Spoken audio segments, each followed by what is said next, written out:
Alors voilà, ce soir, on veut continuer notre série sur les prières, sur la prière. Et puis, un des points qu'on aimerait adresser, c'est la question de prier le soir, parce que c'est vrai que pour beaucoup de personnes, il y a beaucoup de personnes qui ressentent le besoin de prier le soir. C'est vrai que le soir, c'est juste avant la nuit, peut-être il y a certaines craintes, certaines inquiétudes qui peuvent venir. Mais alors, qu'est-ce que dit la Bible à ce sujet? Est-ce qu'elle en parle? Ben oui, elle en parle. Et on a deux psaumes devant nous qu'on a sélectionnés pour ça. Mais c'est vrai qu'elle n'en parle pas énormément. Elle parle beaucoup plus de la prière le matin. Hein, et on en dira quelque chose après. Mais c'est vrai que le croyant, il a cette grâce de connaître Dieu et puis de pouvoir se remettre à Dieu en toute confiance, en toute paix le soir. Il peut le faire seul, il peut le faire avec son conjoint. Mais c'est toujours une bonne chose si on peut le faire avec le conjoint.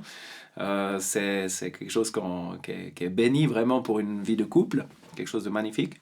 Pouvoir clore une journée, pouvoir remercier le Seigneur pour son aide pendant cette journée, se remettre à lui pour la nuit. Alors je lis mes deux psaumes là, psaume 4 au verset 8. C'est écrit là, « Je me coucherai et aussi je dormirai en paix, car toi seul, ô Éternel, tu me fais habiter en sécurité. » On trouve là toute la communion de celui qui parle à Dieu. Et c'est la confiance. La confiance. Et c'est ce qu'on peut aussi expérimenter aujourd'hui, en 2021. C'est magnifique.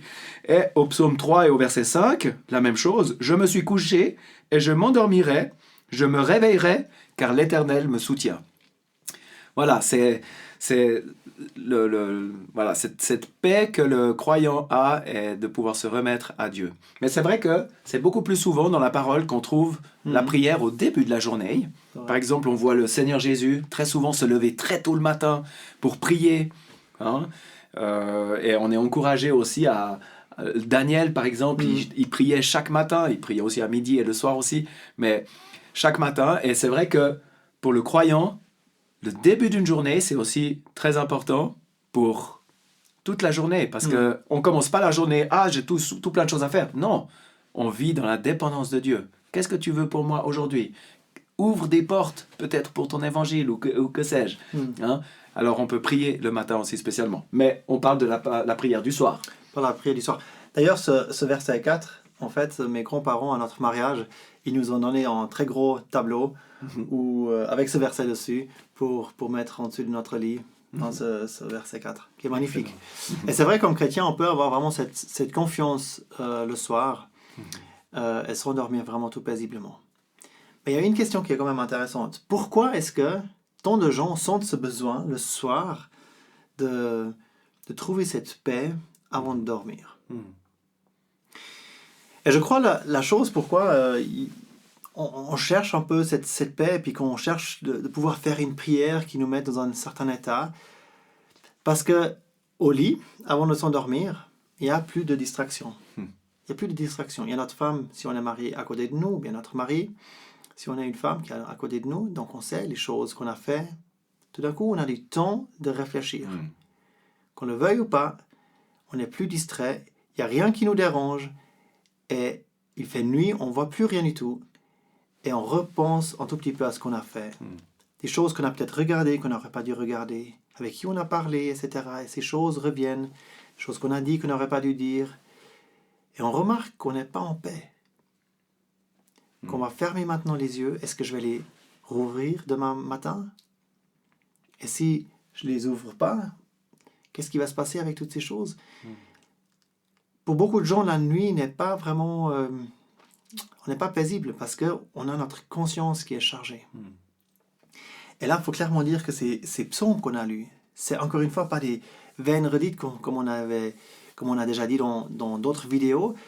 Tout simplement répéter ces choses, répéter une certaine prière pour le soir, pour juste être tranquille, c'est pas du tout ça. C'est vrai, les chrétiens, on peut se reposer, et fermer les yeux et s'endormir totalement en paix, en plein de sécurité, confiance en Dieu.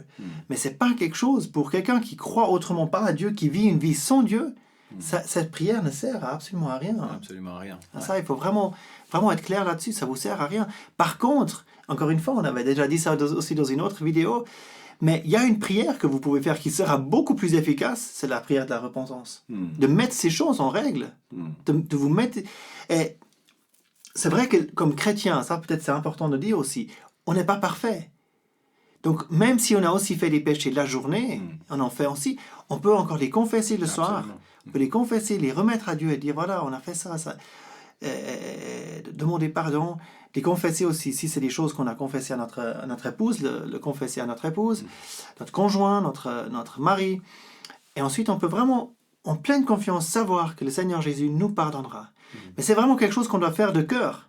Ce n'est pas des choses qu'on doit apprendre en certains rituels. C'est vraiment de cœur que vous devez une fois prendre cette décision de faire confiance à Dieu.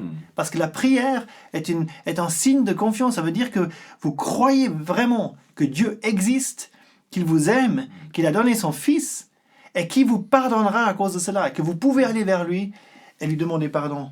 Et après, vous avez vraiment une paix. Et c'est ce qui a exprimé ce que le Seigneur Jésus lui-même a dit en Jean 14, verset 27. Cette paix que vous cherchez peut-être le soir, avec cette prière du soir, eh ben, vous la trouvez vers le Seigneur Jésus. Il a dit lui-même, je vous laisse la paix, je vous donne ma paix. Je ne vous donne pas, moi, comme le monde donne. Que votre cœur ne soit pas troublé ni craintif. Vous avez entendu que moi je vous ai dit, je m'en vais, etc. Après, il continue. Mais là, on voit qu'il laisse la paix, qu'il donne la paix. Et une chose, c'est que le problème que nous avons le soir, quand ces choses reviennent à notre esprit, qu'on a fait, qu'on a dit, qu'on a pensé, qu'on a touché, etc., eh ben, c'est des péchés et on n'est pas en paix avec Dieu, en fait. La Bible dit même qu'on est ennemi de Dieu. Mais Jésus a fait la paix par le sang de sa croix, la Bible nous dit. Et donc, on peut avoir maintenant cette paix. Et une fois qu'on a la paix avec Dieu aussi, qu'on sait qu'on est pardonné, alors Jésus nous laisse aussi la paix que lui, il avait toujours, qu'il a d'ailleurs aussi exprimée en tant qu'homme par la prière.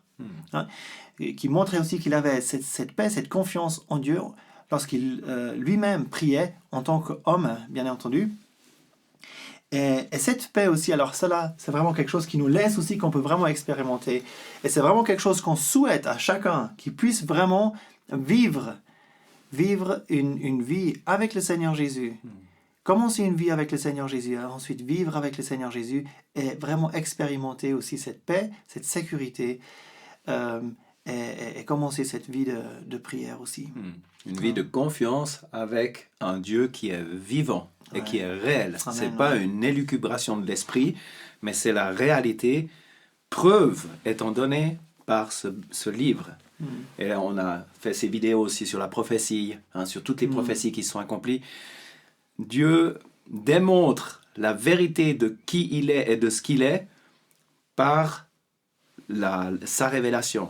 Il démontre qu'il est absolument ce qu'il est par la Bible. C'est à travers la Bible qu'on a cette assurance que le Dieu auquel nous avons affaire est un Dieu, est le vrai Dieu, qui est vivant et qui est dans le ciel. Et quand on se convertit, d'ailleurs, mais c'est seulement après s'être converti que vous avez ça. Quand on se convertit, Dieu nous donne le Saint-Esprit et le Saint-Esprit, il témoigne en nous qu'on est des enfants de Dieu. Donc il y a comme une conviction, une assurance quelque part que ce Dieu-là, il est présent, il est vraiment notre Père. Et puis qui nous écoute. Et qui nous écoute. Qui nous écoute et qui nous entend. Voilà. Super, magnifique. J'espère que cela vous aide à comprendre ce que c'est vraiment la prière. Et puis on vous dit à bientôt, je dirais. Voilà, c'est ça.